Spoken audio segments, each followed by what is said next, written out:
আদি সত্য যুগে শুদ্ধ ধৰ্ম আছিলে এটাই, সেয়া হ'ল কেৱল হৰিনাম। সেইকাৰণে আমি কলিযুগত হেন হৰিনাম ব্যক্ত কৰিলে কোনে?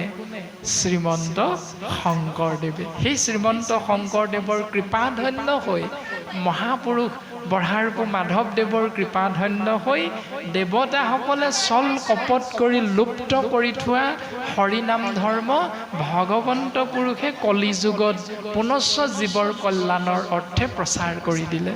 এতিয়া প্ৰচাৰ কৰিবৰ বাবে শংকৰ মাধৱ কোন? এই বুলি যদি আমি চিন্তা কৰোঁ, উত্তৰ কি? এৰাম পূৰ্ব কালে ইটো ৰাইজে নাছিল ভকতি, নানা দেৱ পূজা মাত্ৰ আচৰে সম্প্ৰতি। এৰাম নানা দেৱ পূজন কৰয় বলিদান, শংখ চাগ মহিষ কাটৈ অসংখ্য প্ৰমাণ। পূৰ্বতে এই ৰাজ্যত ভক্তি নাছিল, বিপৰীতে কি আছিল? নানা ক্ষুদ্ৰ ক্ষুদ্ৰ দেৱ দেৱতাক পূজা অৰ্চনা কৰা নিয়ম আছিল। বলি বিধান প্ৰথাটো প্ৰচলন আছিল। এই বলি বিধান প্ৰথাত কি প্ৰচলন কৰিছিলে? কি কি বলি দিছিলে? শংখ মানে হাঁহ, চাগ মানে ছাগলী, মহিষ মানে মহ। এইবিলাক বলি বিধান প্ৰথা জীৱই পালন কৰি কৰি জীৱবিলাক কি হৈছিল? এৰাম লোকতল গৈল কলি পাপ সাগৰত। জীৱবিলাক কলিৰ পাপ সাগৰত তল যোৱা দেখি কৃপাময় কৃষ্ণে চিন্তা কৰিব কুণ্ঠত। ঈশ্বৰ কৃষ্ণ কৃপাময় ভগৱন্ত পুৰুষে বৈকুণ্ঠত চিন্তা কৰিছে। কিয়নো ব্ৰাহ্মণ ক্ষত্ৰিয় বৈশ্য শূদ্ৰ চাৰি জাতি এক ঈশ্বৰৰ সন্তান।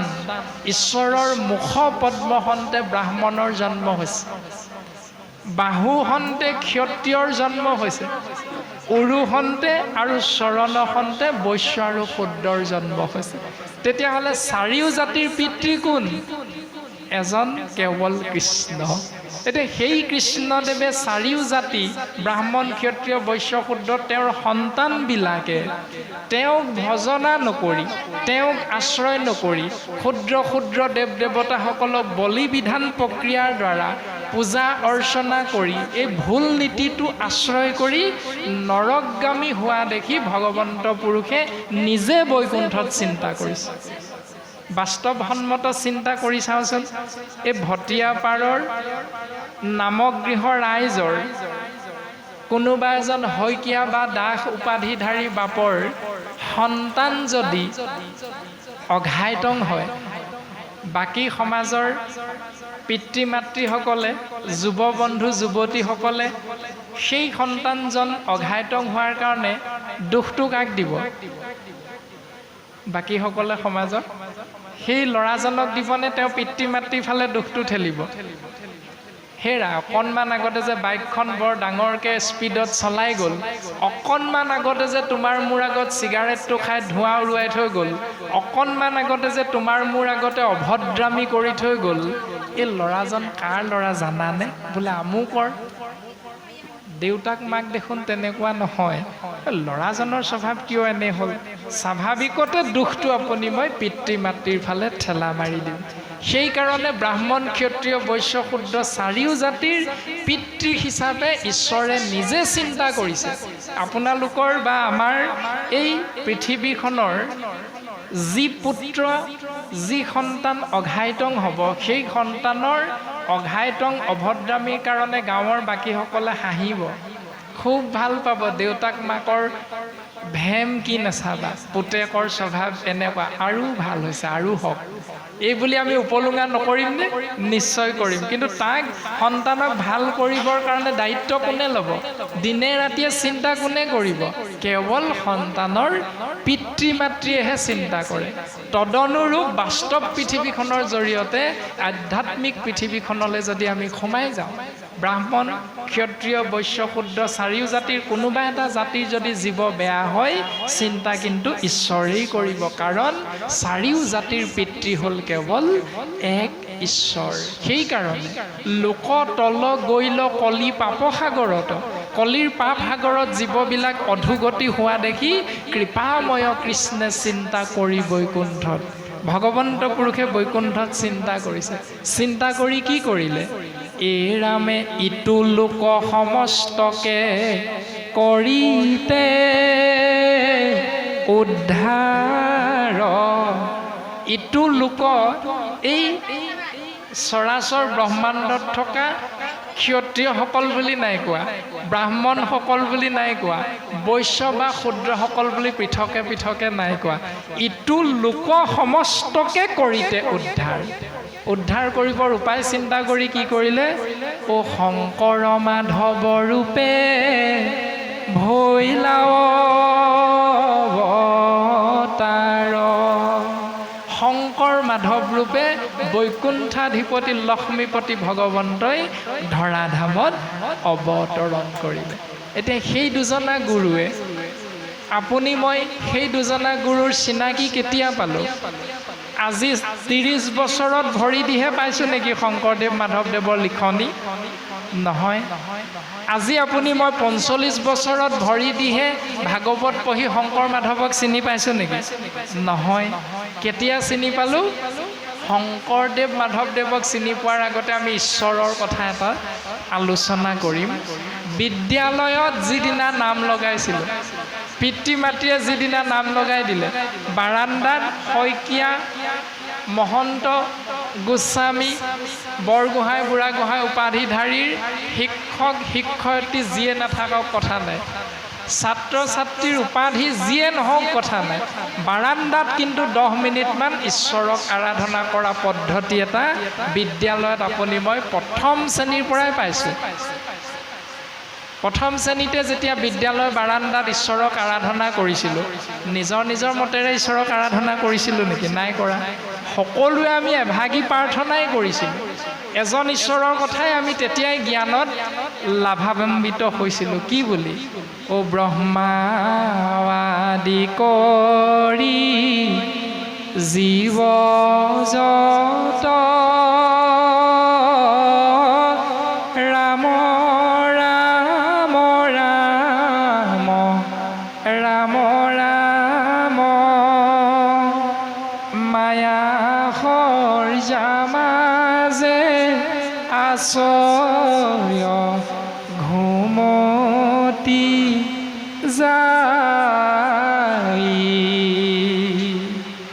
ব্ৰহ্মাকে ধৰি ত্ৰিদশ দেৱতা আৰু উৰণ বুৰণ গজন ভ্ৰমণ চাৰিমুঠি জীৱ সমস্ত কি হৈ আছে? মায়া সজ্জা, মায়া নামৰ বিচনাখনত ঘুমতি মানে শুই থকা। আমি শুই আছোঁ বুলি সিদ্ধান্ত আমি নিজে দিলোঁ। কাৰ পৰা? বঢ়াৰপু মহাপুৰুষ মাধৱ গুৰুজনাৰ সিদ্ধান্ত অনুসৰি আমি প্ৰাৰ্থনা ভাগ গালোঁ, মুখেৰে কীৰ্তন কৰিলোঁ। তাৰ পাছত চৈতন্য কোন বুলি বুজি পালোঁ? অ তুমি সি চৈতন্য সনাতন ৰাম ৰাম ৰাম ৰাম ৰাম। অ আমি অচেতন নিয়োক নাথ জগাই। হে প্ৰভু, তুমিহে চৈতন্য, তুমিহে সনাতন, তুমি আমাক সাৰ পুৱাই দিয়া প্ৰভু, তুমি আমাক জগাই দিয়া। এইবুলি আমি বিদ্যালয়ৰ বাৰান্দাত সকলোৱে গালোঁ। তাৰ পাছত আমি শংকৰ মাধৱৰ জ্ঞান পালোঁ, মানে গুৰু পৰিচয় পালোঁ। কেতিয়া? তৃতীয় চতুৰ্থ শ্ৰেণীমানৰ পৰা গুৰু পৰিচয় পালোঁ। শংকৰদেৱৰ বিষয়ে এখন ৰচনা পালোঁ, মাধৱদেৱৰ বিষয়ে এখন ৰচনা পালোঁ। শংকৰদেৱে ধৰ্ম প্ৰচাৰ কৰিলে, নাম পালোঁ একশৰণ হৰিনাম ধৰ্ম। এক দেৱ এক সেও, একত বিনে নাই কেও। তাৰ পাছত মাধৱদেৱৰ লগত লগ হ'ল, নাম পালোঁ মণিকাঞ্চন সংযোগ। মাধৱদেৱে শংকৰদেৱক লগ পোৱাৰ আগত মাধৱদেৱে কি ধৰ্ম পালন কৰিছিল? শাক্ত ধৰ্ম। বিভিন্ন ক্ষুদ্ৰ ক্ষুদ্ৰ দেৱ দেৱতাক বলি বিধান পূজা অৰ্চনাৰ দ্বাৰা আশ্ৰয় কৰিলে জীৱ গতি হ'ব। শংকৰদেৱক লগ পালে, নিগম আৰু আগম শাস্ত্ৰৰ মাজত যুক্তি তৰ্ক হ'ল। শংকৰদেৱে সিদ্ধান্ত দিলে, কৃষ্ণক পুজিলে পূজা সমস্তৰে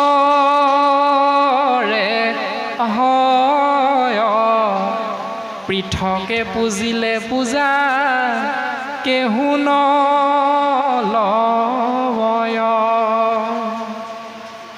জ্ঞানটো কেতিয়া পালোঁ? তৃতীয় চতুৰ্থ শ্ৰেণীমানৰ পৰা গুৰু পৰিচয় পাই আহিলোঁ। বাৰান্দাত ঈশ্বৰক আৰাধনা কৰা পদ্ধতিও শিকি আহিলোঁ। এতিয়া আপুনি মই 30 বছৰত ভৰি দিলোঁ। BA পাছ কৰিলোঁ, MA পাছ কৰিলোঁ। চৰকাৰৰ পৰা চাকৰি কোনোবাই পালোঁ, কোনোবাই নাপালোঁ। পোৱাসকলৰ কথা বাদ দিলোঁ, নোপোৱাসকলে কি কৰিলোঁ? বেংকৰ পৰা লোন এটা লৈ, নহ'লে টকা আমি ইষ্ট মিত্ৰ কুটুম্বৰ পৰা 2-এটকা ধাৰ লৈ দোকান এখন খুলিলোঁ। দোকানখনৰ নাম কাৰোবাৰ গাড়ী গেৰেজ, কাৰোবাৰ গেলামালৰ দোকান, কাৰোবাৰ মনোহাৰী দোকান, কাৰোবাৰ বাঁহ বেতৰ দোকান। ধূপডাল জ্বলাব লাগে নহয় ৰাতিপুৱা দোকানখনৰ তলাটো খুলি। ধূপডাল জ্বলাবলৈ ফটোখন কাৰ ৰাখিলোঁ? এতিয়া যদি গাড়ী গেৰেজ বিশ্বকৰ্মা ফটোখন ৰাখিলোঁ, যদি মনোহাৰী দোকান তেতিয়াহ'লে গেলামালৰ দোকান হ'লে লক্ষ্মী দেৱীৰ ফটোখন ৰাখিলোঁ। বাৰান্দাতনো কি পঢ়িছিলোঁ তেতিয়াহ'লে প্ৰাৰ্থনা? এইটো যদি বিশ্লেষণ নকৰোঁ, শংকৰ সংঘ, অনা সংঘ, বামুণীয়া সমাজ, ভাগৱতী সমাজ বুলি কথা নাই। ভগৱন্তই লং পেণ্ট পিন্ধি কৃষ্ণ কৈছে, ধুতি পঞ্জাবী পিন্ধি কৃষ্ণ কৈছে, চাই নাথাকে। ভগৱন্তই এইটোহে চাইছে যে মোৰ ভকতে কাই বাক্য মানে মোক ভজনা কৰিছেনে। মহন্ত হ'বলৈ হ'লে ধুতি পঞ্জাবী, লং পেণ্ট চাৰ্ট, সাজ সজ্জা বুলি নাই কোৱা নহয়। মহন্তৰ ভূষণ, ভূষণ মানে হ'ল সাজ সজ্জা। কি? মহন্তৰ ভূষণ হ'ল কেৱল ক্ষমা বুলি কৈছে। আপুনি মই ক্ষমা গুণটোকে ৰখা নাই শৰীৰত। দম্ভ অহংকাৰত মত্ত হৈ ওম গণেশাই নম, ওম বিশ্বকৰ্মাই নম বিদ্যালয় বাৰান্দাত কিন্তু তুমিহে চৈতন্য বুলি সিদ্ধান্ত দিছিলোঁ। এতিয়া বিশ্বকৰ্মা যদি অচেতন, আপুনি মই যদি অচেতন, তেতিয়াহ'লে BA MA পাছ কৰি আকৌ অচেতনজনক ভজনা কৰি চৈতন্যজনক এৰি পানি আপুনি মই জানো নৰকগামী নহ'ম। সেইকাৰণে চিন্তা আপোনাৰ মোৰ নিজৰ নিজৰ যে কি পঢ়িলোঁ, কি শিকিলোঁ, এইটো যিদিনালৈকে বিশ্লেষণ নকৰিম সমাজৰ কথা ইয়াত নাহে। সেইকাৰণে আমিও কোনো সমাজৰ কথা কোনোদিন ভাগৱত শাস্ত্ৰ আলোচনা কৰোঁতে আমিও আনিব নিবিচাৰোঁ। চিন্তা নিজৰ নিজৰ। শাস্ত্ৰই আমাক তেনেধৰণেহে প্ৰকাশ কৰিছে। আমি যুৱ বন্ধু বাপজনাৰ চৰণ পংকজৰ জৰিয়তে সমস্ত জনা বাপ আইৰ চৰণ পংকজত সেৱা নিবেদন কৰা হৈছে যে আমাৰো জ্ঞান সীমিত। বাপজনাই কি জানিব বিচাৰিছিল, আমি বা কি কৈ পালোঁ।